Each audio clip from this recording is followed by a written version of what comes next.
it. Tell the truth and shame the devil. I love being black. You already know what it is. Live, uncut, unedited. Tell the truth and shame the devil. I love being black. Tell the truth and shame the devil. I love being black. I love being black. You already know what it is. Live, uncut, unedited. Tell the truth and shame the devil. Hold it. I love being hold black. Hold it. Hold it. Hold it. Hold it. Hold it. You already know what it is. Live, uncut, unedited. Tell the truth and shame the devil. I love being black.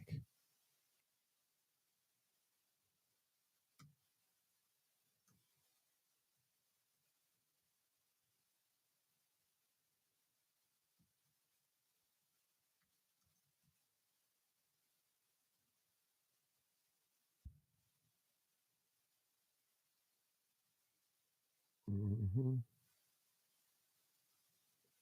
Mm-hmm. You already know what it is. Live, uncut, unedited.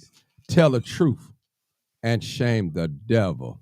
I love being black. Live. What's going on? Okay. Tune in for a minute. All right. All right, come on in, people.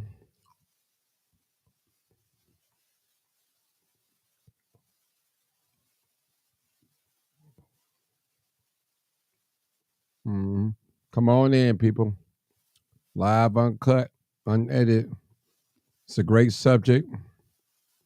Hey, Kanika, what's going on? I see you. I see you. I see you. Rainy Daz. Well, all right. A great show tonight, guys. Tune in. Great show tonight. I'm gonna give away some good game tonight. Some great game tonight. Great show. I guarantee you won't be disappointed. I'm talking to my mothers. I'm talking to my mothers tonight. Henry Black first. That's it. You already know what it is. Tell the truth and shame. I love being black.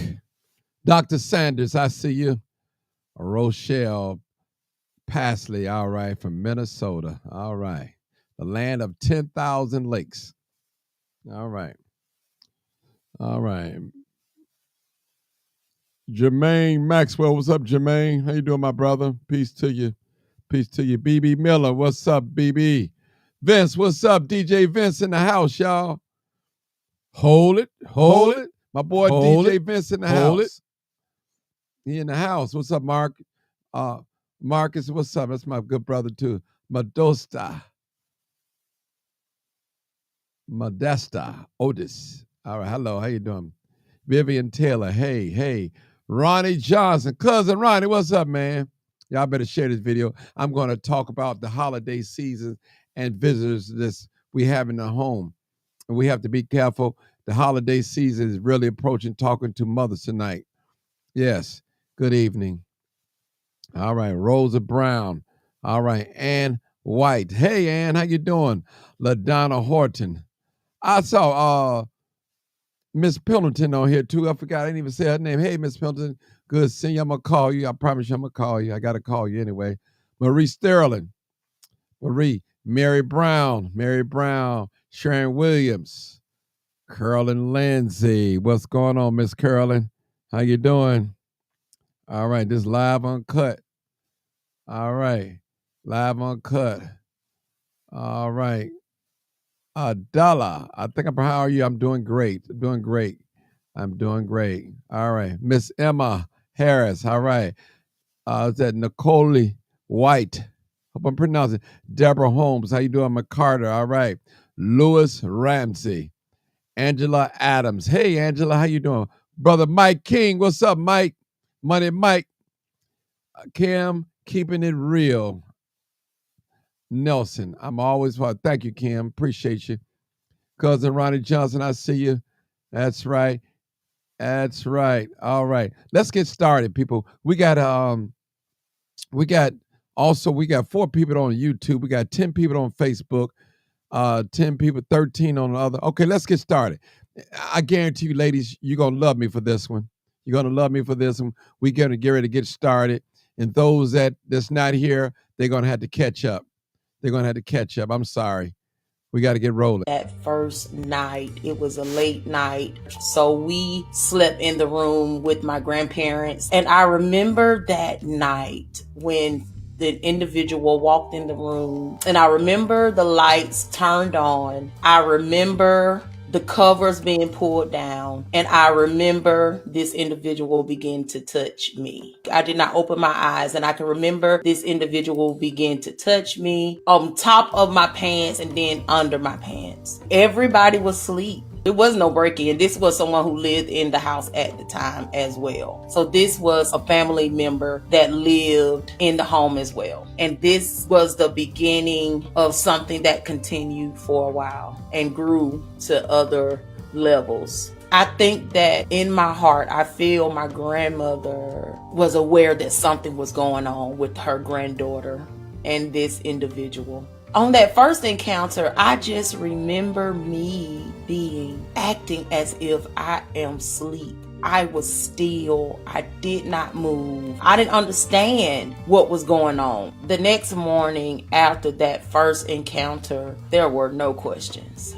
The only thing I knew was to be quiet. It continued the same way for a long time. Him walking in the room at night, turning on the light, walking over to me, fondling with me. That was something that happened so much weekly, like maybe 3 times a week. And then it began to change from the room to where he would eventually start taking me to locations, to places, deserted places, and would actually, that's when it moved from touching to actually trying to, and it being that situation. I can remember it was at this one location close to a store. There was an abandoned shed, so to speak, where he would go there and would lay me down there and would take off my clothes and touch my body and try to me on multiple times. But I can remember after this happening so many times, I was in a room with my mom and I said, "Mom, what is this stuff that comes out of a guy's," I don't know how I said it per word, but I can remember asking my mom, "What is the stuff that comes out of a boy's pee-pee?" Because I was like 5 or 6 at that time. I was like, "Mom, what is that white stuff that comes out of a boy's pee-pee?" And my mom asked me, "What did you say?" And I asked her again, and that was explosive in that home. It was explosive. How would I know anything about that? And then I remember my dad, it was a big uproar. My dad was trying to hurt him, and we moved. There was such a level of manipulation there. He had so manipulated me as a child, 5, 6 years, 7 years old. And my mindset as a child changed forever. It was no longer innocence. It was no longer just being just a pure child. Now there were thoughts of and wanted to be pleasured. That became a habit for me. Absolutely, it was a love and hate. Looking back at it now, it's even more sickening for real for me to talk about it, but it's okay. He made me feel as though I had control.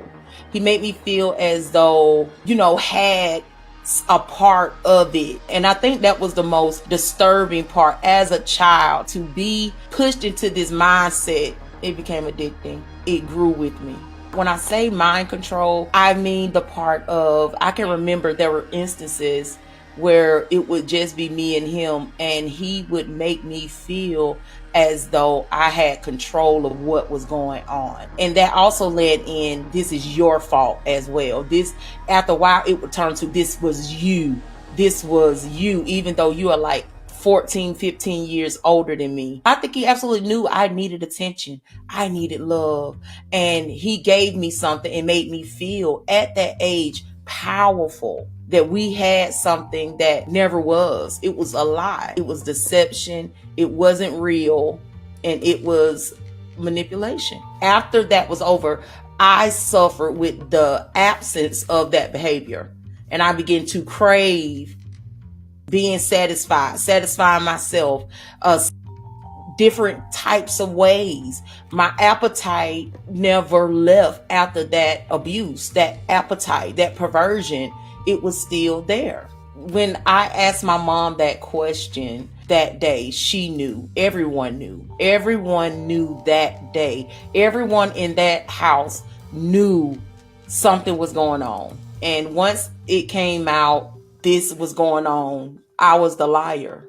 Not by my parents, but I was told that I was lying, and it was the worst rejection I've ever experienced. It was the first time in my life where I felt, and I believed at that time, that I wasn't worthy of a "are you okay? How are you? What do you need?" I was never asked that. It was so many people that were mad at me then had compassion for me because someone was exposed. Not me being exposed, but that someone else was exposed for what they were doing. But what about me? It was so confusing for me. I was angry. I was going through withdrawals, guys, literally going through withdrawals from this behavior I had been in for that amount of time. It was hard for me, and I had to find ways to try and fill the void that I felt, because I felt a void, and I felt as though needs wasn't being met because my body had become accustomed to that lifestyle. We most definitely moved out of that situation. Me and my family, we did move out of that situation, but moving away from it did not heal my soul. It did not. I still was not cared for inwardly. I was not cared for. So when we left, again, there was a void, there was a hole in me, and that I had to deal with it. And I had to deal with it alone. I actually did confide in one of my cousins. At the time, I confided in her, and I told her what I had experienced with this family member, and she cried. She cried. She cried, she cried, she cried. And she held that secret for as long as she could. But that was one of the people that I could talk to about how I felt. My cousin, she was right there. And that was very special, and still is special to me to this day, that I had her. Thank you, girl. Thank you. Yes. My abuser stole my virginity, stole my innocence, stole my worth, stole my soul without my permission, did not give me the chance to blossom and to bloom how a child should. But today I'm learning to blossom and bloom. Relationships for me growing up were one-sided. I was very, very closed. I did not give of myself. I did not give nothing of myself. Actually, they could give. I wanted to know everything about them. I wanted to know what they were going through, what they were facing. But when they asked of me, how are you? What do you need? I'm like, nothing. I'm good. I'm okay. I was closed. I was cold. So my relationships were one-sided. They lasted because if they did last long, it was because we had a good friendship. We had a friendship, but not intimacy. I never went back to my abuser and asked why. I never went back to them and questioned anything. But you remember my cousin, who I told everything to, she would, if an argument was breaking out at the family's house, this is up in age, guys. This is where we now are adults. And an argument broke out, my cousin would call him out, tell him he's a pedophile in front of everybody, and she said what I couldn't say. And I couldn't do it, but she would say it in front of everyone. But I myself know I never confronted, never asked why. I talk about it openly. It's easy to talk about it with people who don't know you, but with those who know you, they don't know that secret because it's still a lock on it. Even though the close family knows, but everyone else don't know. So it's still like a level of protection that's there. So, but yes, I talk about this. This is my story. And this is a big step to be here today to tell the world even more about me. Thank you for this. I am 41 years old now, and I am just, these last couple of years is where I learned how to live without it, where I learned how to live free and know that I can now live again. I can smile, I can love. But before putting in the work, I just was so passive. I was so passive, and I would allow people to take advantage of me in any way possible. I was a yes person. I did not know how to say no. I did not know how to establish boundaries. I did not know how precious and powerful and phenomenal I am. I didn't know my worth. So when you don't know your worth and someone else knows that you don't know your worth, they'll take advantage of you even more. They will run it. They will stomp you. So I experienced a lot of unnecessary trauma because I didn't know my worth. I didn't feel worthy. I didn't feel valuable. I would say one of the most powerful things that helped me to really change my life was when I realized that was then, this is now. Guys, I realized that I was living there. I was constantly living there. Something that happened when I was a little girl, I did not leave that place. As I grew into teenage, young adult, I still was living there. So when I realized that I'm no longer there and I am here, I embraced and I cried once I realized that I had not lived my life. I realized that I had not lived my life since the age of 5. And as an adult, I had to take responsibility for me, for my actions, for where I am mentally. I had to take responsibility. And guys, that's okay for you to take responsibility for how you feel, for where you are in your life. So I started to look within. I started to see, hey, Rebecca, you need help. You stop, you're not okay. And it's okay that you're not okay. But we're going to get there, and you're going to have to put in the work, and you're going to have to accept what did happen. And because I wanted to live, love, and be free, I forgave. And then that's none of my business anymore. I learned how to live, Shannon. And those triggers, I still have those triggers. That I remember his scent. I remember his hands. I remember things about him. Those things still come to my mind. They'll come and they'll shoot fast through my mind, and I know where to put it. Instead of entertaining it and dwelling on it and letting it create build a whole nother house and a garden and a fence. No, I learned how to immediately no, you will not live. I will not entertain you because I'm no longer there. Giants do fall. No, ma'am. They do not define who you are. You define who you are. All right. All right, people. Y'all already know what it is. All right. That was interesting, wasn't it? That's the real truth. And this is stuff that I be talking about. These grandmas, they know what's going on. These grandmamas know what's going on in these houses. They know their little sons. They know them. And that's what I'm telling you, people. We have to be careful. We have to be careful. We have to really be careful, people. Really be careful. Really be careful. All right. We can take some calls. Want to call and talk in. Those of this not here, they just had to catch up to speed. We're not going back to the video.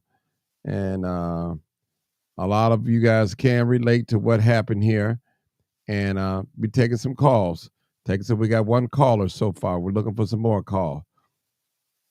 Yeah, I tell you, that's right. If it don't apply, let it fly. That's right, my dear sister.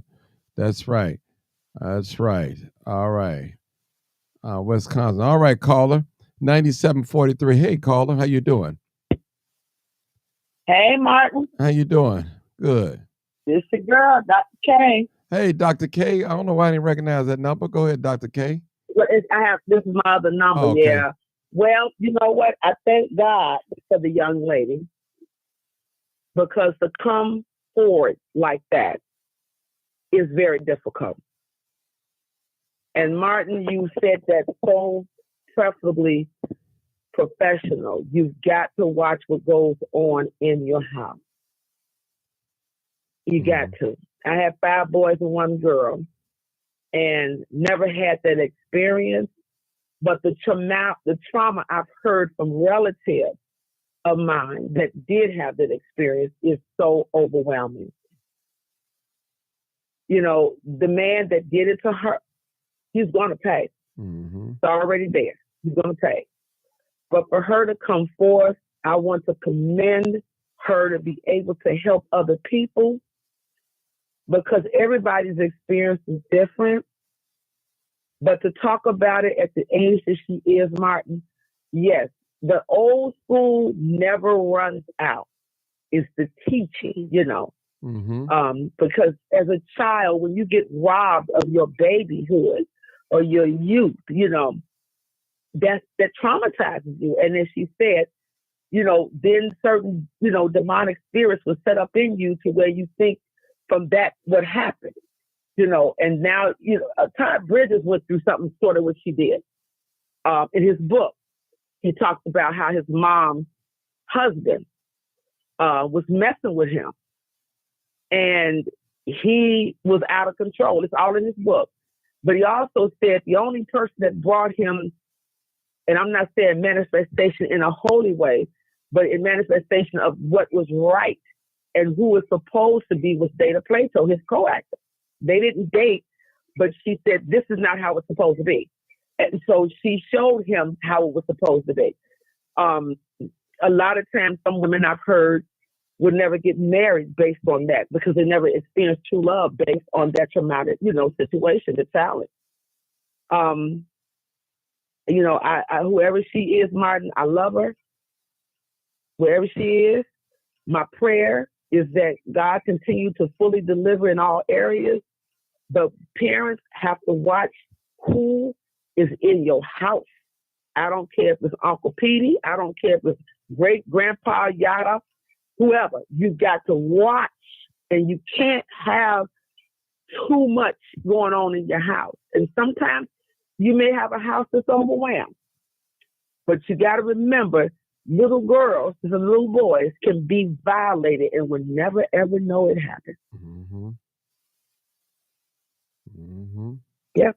I agree.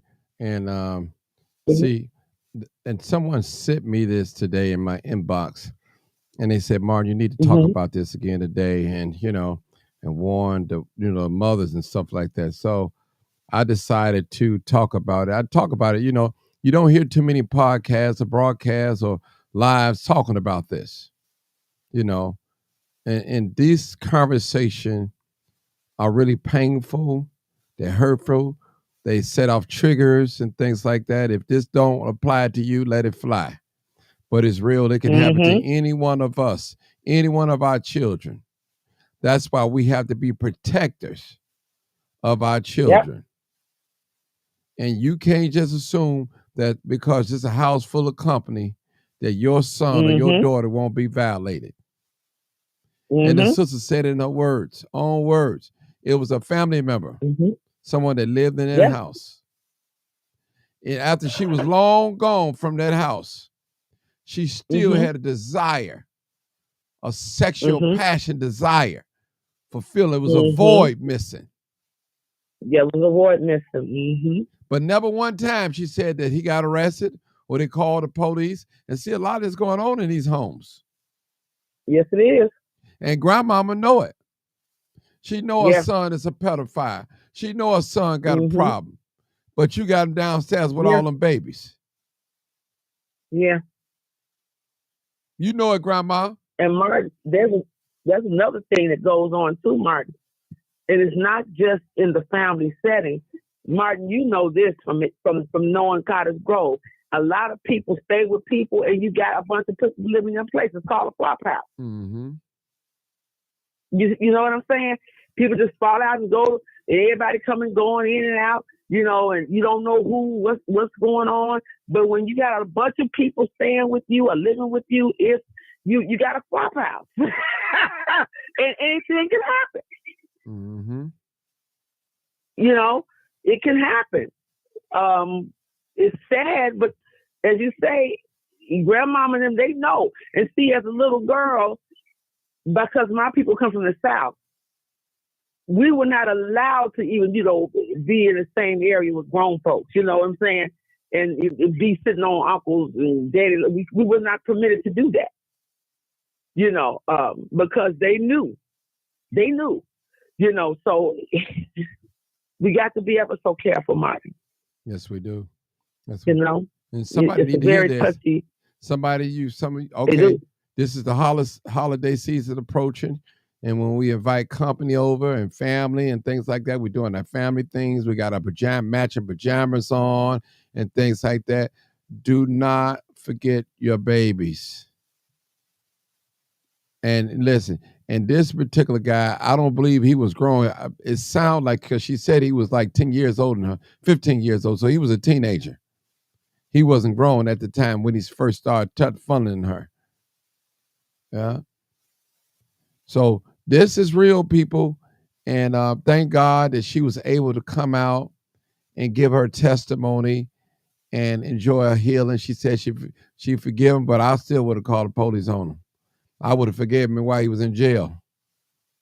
Period. This is live, uncut, unedited, people. And we need some more callers, too. Hold on, Dr. Sam. Let's get these calls. Call in number 872-299-0808 or 872-297-6389.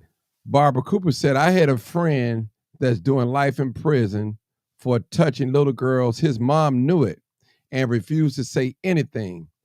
I noticed a lot when we was young. He stayed around little girls all the time, and he got caught 2 years ago. Wow. We got some sick people out here, people. They sick. Make sure y'all share this video. Some sick folks out here. Sick. This is happening. I know a lot of y'all don't want to talk about it. Yeah, it's happening. It's happening every day. Some child is being taken advantage of and don't even know it. Yeah. Young lady, she was so confused when she was a baby. So confused. But that's what you call a family secret. Didn't let it out. Yeah. And I know it's embarrassment. Yeah. All right, I need y'all to share this page. Make sure you share this video. Somebody need to hear it. And I told you, women, you had to be careful when you're entertaining company around your children, your small children. You got to be careful. Definitely got to be careful. Yeah, got to be careful. I love being black, and I'm going to tell my black sisters. Yes. And we have to be careful, Martin, because even with your friends, kids, your children have friends.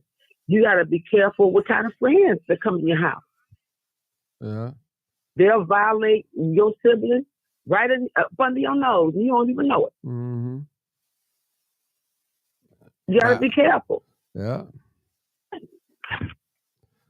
You got to be careful because you don't know what's going on.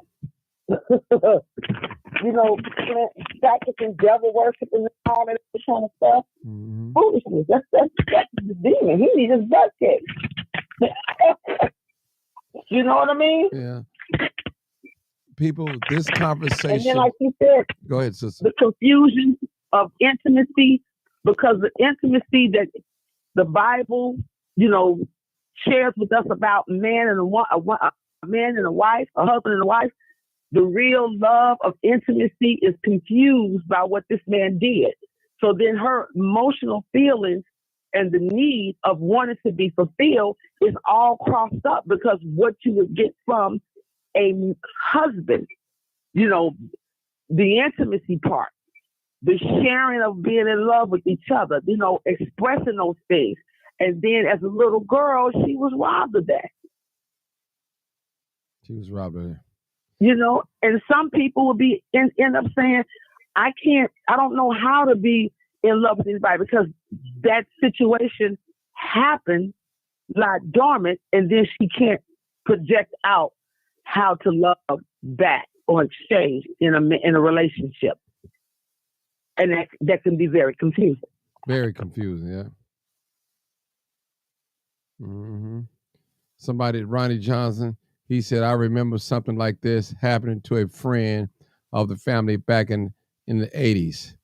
He said, all I know is my father and my uncle went to the garage to get some sugar cane and sugar cane stalks, then went to their house.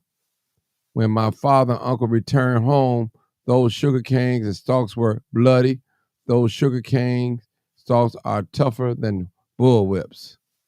Wow. Yeah, wow. This is real, people. We have to really be careful. And I'm telling us that somebody need to hear this message tonight. I don't know who need it. Might be for me, but we need to hear it. Somebody said, I know a guy who was caught messing with his nieces. The brother found out and had a family member in front of his girlfriend. Do you know the girlfriend married him knowing this information? Mm, mm, mm. Mm, mm, mm. Mm, mm. Somebody said, I know men and their brothers who were touched by their mother during childhood and adulthood. There's some sick people out here, people. Sick. Yeah, it is. Martin, I don't know if you remember them. I don't think you've seen it. Whoopi Goldberg was in it, called Day Late Dollar Short. And one of her daughters, Kimberly Lee played one of her daughters, who was married to a man that was laying with her 15-year-old daughter every chance he got. Because he said, you want to be an adult? I'm going to show you. So every time she would leave to go to work, and she started painting her face like she was grown, because he wanted to, and he did until she found out what he was doing. And the daughter said, well, your husband been laying for me for a long time. Yeah. Yeah, that happened. And he played. Yeah. Mm-hmm. That reminded me of a story. A friend of mine, he was telling me one of his clients, she was speaking so highly well of this man called Shorty. And she was telling her daughter, you know, I guess there wasn't the father, you know, it wasn't his daughter, how well, you know, Shorty treated her and did all that. And the daughter just went and told her. He said, well, every time you was leaving the house, Shorty was jumping in my bed having sex with me. And the mother was so distraught because Shorty dead now, and it happened years ago. She was so distraught because she thought Shorty was the best thing that ever happened to her. And Shorty was good to her. But when she leave that house and go to work, Shorty was in her daughter's bedroom having sex with her daughter. So I'm saying this for a reason. Somebody need to hear this. Check your babies. Check your partner. Yep. Check them relatives. Check the babysitter. Yep. So I'm going to tell you, a lot of times when this violation occur, sometimes you won't know until your child become an adult. Because at the young age, they don't know how to express themselves. They're confused. Right. Yep. That's true. And because they'll also think, Martin, that their parent is going to think that they're lying on that adult, because that adult thinks that they think that adult is being truthful or like you lying. You know how you say, "Oh, you lying or something." Why you want to go like that? But you don't be knowing. That's right. You don't know. Said Dr. Ayanna Vanzant had some black men that had been violated on her show.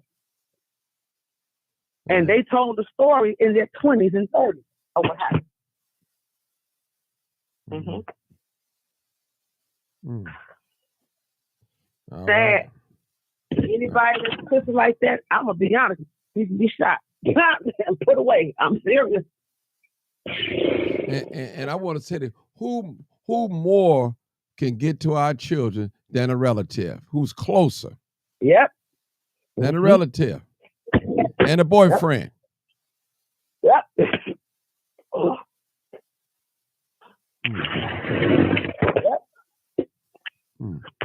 Yep. Wow. Sad. All right. Well, we ain't gonna hold it, but I had to put that out here. I'm gonna shut down because I gotta go live somewhere tomorrow and take the equipment. But I just wanted to get on a little early today. And this is a topic, Martin, that should be talked about all the time. Yes. Instead of sitting up here talking about Hollywood and all this, these are very important topics because there are children who are being, at this point under our voice, that is having this violation. This is something to talk about. Instead of talking about who got the biggest weave and the new nail shop, talk about this. And I'm going to tell you. Talk about this. That's right, Dr. Sanders. There's no specific look on how a pedophile looks. A pedophile could be a mailman, a police officer, a janitor, a babysitter, a auntie, a grandmother, a grandfather, all. Yeah, that's right. Wow. Because these things affect our children. And then the thing about it too, Martin, when you think about it, a lot of the kids will end up growing up with this particular spirit in them, and they will pass it off to somebody else. It goes like that. And that's real talk. Because they say in their mind, well, this is supposed to be. It happened to me, so I gotta do it to you.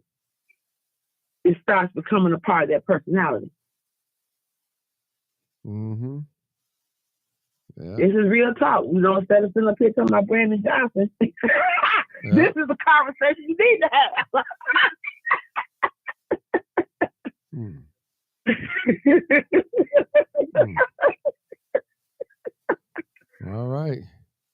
All right, people, we're going to end it right here. Thank y'all. Y'all already know what time it is.